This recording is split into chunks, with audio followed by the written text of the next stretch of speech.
Iran kembali meluncurkan serangan ke Israel dan menghancurkan sejumlah akses strategis hingga fasilitas penting.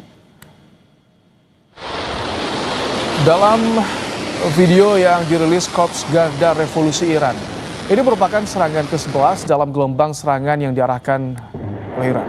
Saling serang antara Iran dan Israel terus berlanjut dalam operasi bertajuk Operasi True Promise 3. Dan sejumlah akses strategis, fasilitas penting hingga gedung-gedung di Israel pun hancur.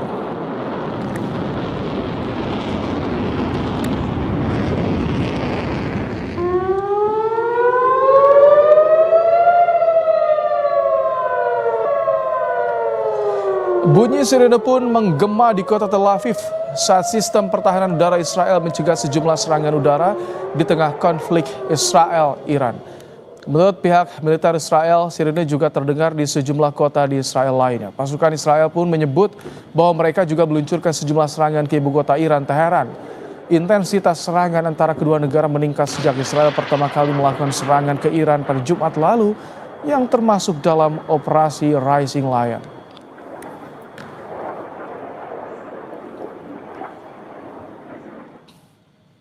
Sebelumnya Presiden Amerika Serikat Donald Trump menyampaikan dalam media sosialnya bahwa ia mengetahui lokasi pemimpin tertinggi Iran. Ia pun menyampaikan, "Kami tak mau misil mengenai warga sipil atau pasukan Amerika Serikat. Kesabaran kami semakin menipis." Trump juga menyerukan agar Iran menyerah.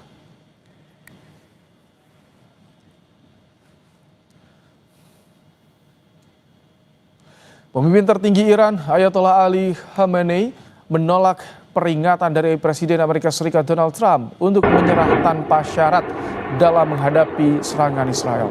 Khamenei menegaskan bahwa perdamaian atau perang tidak bisa dipaksakan pada Iran. Khamenei bahkan memperingatkan keterlibatan Amerika dapat menyebabkan kerusakan yang lebih fatal dan merugikan Amerika sendiri.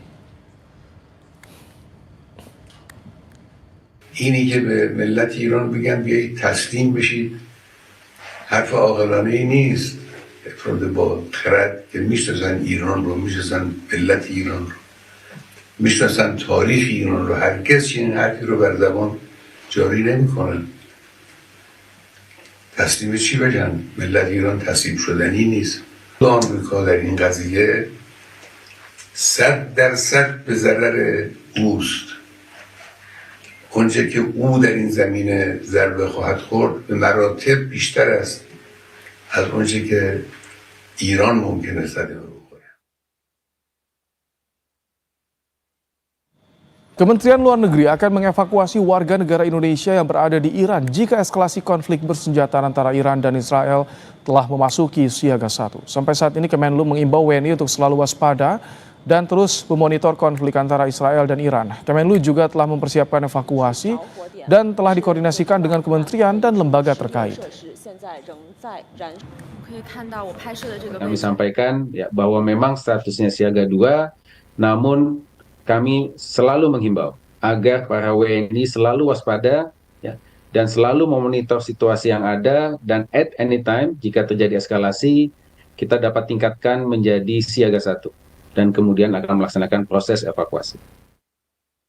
Untuk membahas perang Iran dengan Israel yang kian memanas, sudah bergabung bersama kami pendiri Sinergi Policies Dina Prapto Raharja. Selamat malam, Mbak Dina. Selamat malam, Mas Rahmat.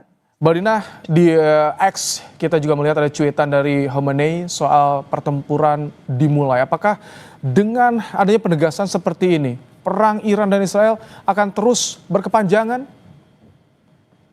Sepertinya masih akan lama ya, karena kompleks problemnya dan eksistensial buat negara-negara yang terlibat. Dan yang terlibat di sini bukan bilateral saja antara Israel dengan Iran, tapi juga ada Israel dengan Amerika Serikat, Israel dengan Eropa.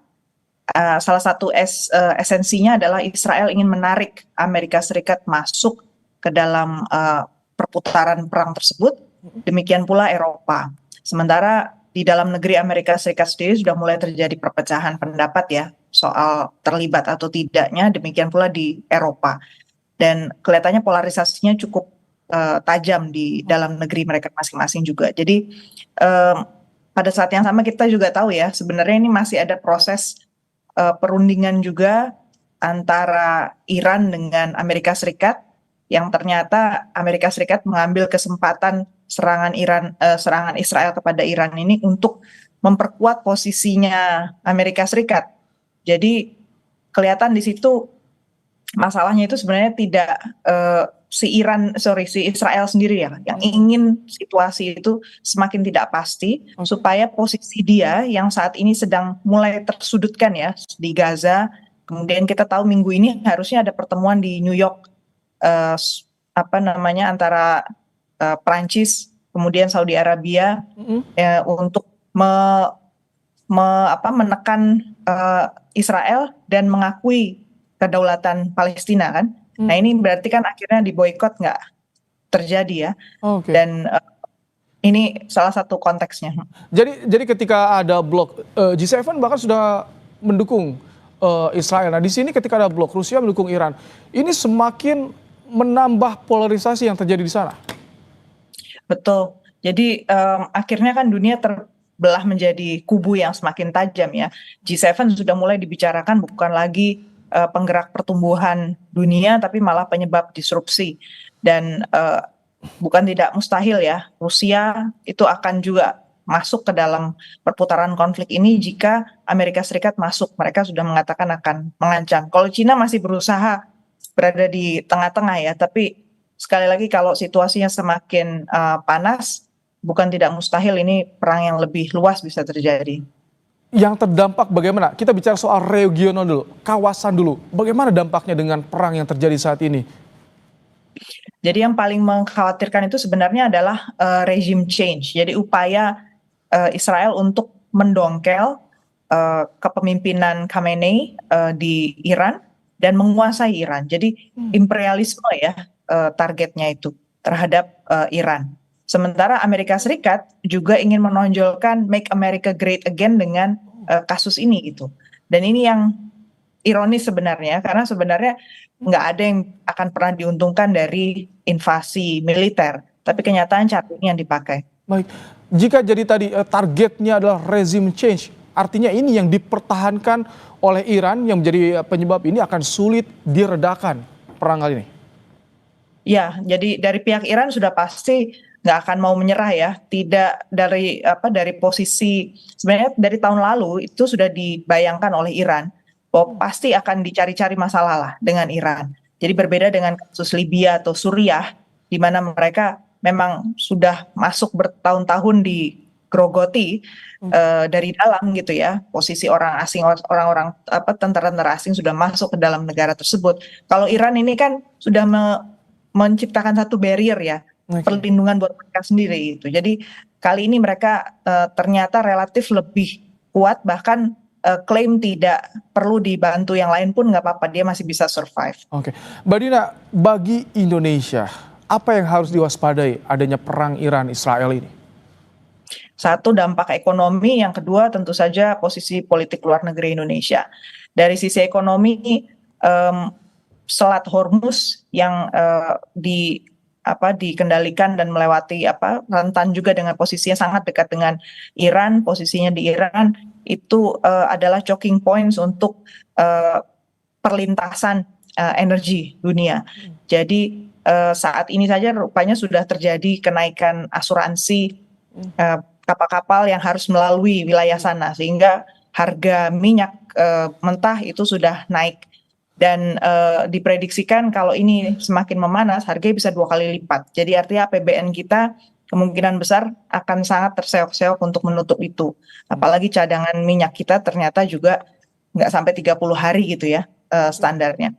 Dan imbas yang lainnya itu sektor-sektor yang jelas-jelas harus melalui wilayah Eropa, jadi dan juga bergantung pada harga BBM, kemudian juga transportasi, kemudian juga sektor yang sifatnya leisure ya, yang sifatnya tourism, itu kemungkinan besar akan ditunda dulu, jadi akan ada perlambatan yang signifikan, padahal kita tahu di dalam negeri itu sektor-sektor ini sudah tertekan, transportasi, hotel, kemudian tourism itu sudah tertekan, jadi artinya kita harus mengantisipasi perlambatan yang signifikan di sektor ekonomi. Kalau di luar negeri, dampaknya berarti kita harus mengantisipasi polarisasi tadi. Bukan mustahil Indonesia harus memilih ya dan melihat bahwa negara-negara BRICS ini bisa jadi akan berkumpul di satu kubu, sementara Amerika Serikat dan Eropa itu akan di kubu yang lain. Nah, posisi kita di mana itu harus kita perhitungkan. Kita langsung bisa mengambil peran sesegera mungkin untuk bisa meredakan ini? Saya kira masih harus bicara dengan sejumlah pihak. Kita harus lebih membuka mata. Sejumlah negara seperti Turki misalnya, karena mereka berbatasan langsung dengan Iran, itu bersikap lebih hati-hati, tapi jelas mereka akan mengusahakan perdamaian. Itu salah satu contoh ya, apalagi kita punya MOU dekat dengan Turki, dan kita punya high level council juga dengan Turki sekarang. Itu ada baiknya kita juga berkomunikasi intensif tentang cara-cara meredakan ketegangan di sana. Baik. Terima kasih Mbak Dina Prapto Raharja, pendiri dari Synergy Policies, telah menyampaikan pandangannya soal perang yang terjadi antara Iran dan juga Israel di program Kompas Malam hari ini. Terima kasih Mbak Dina. Terima kasih, selamat malam. Malam.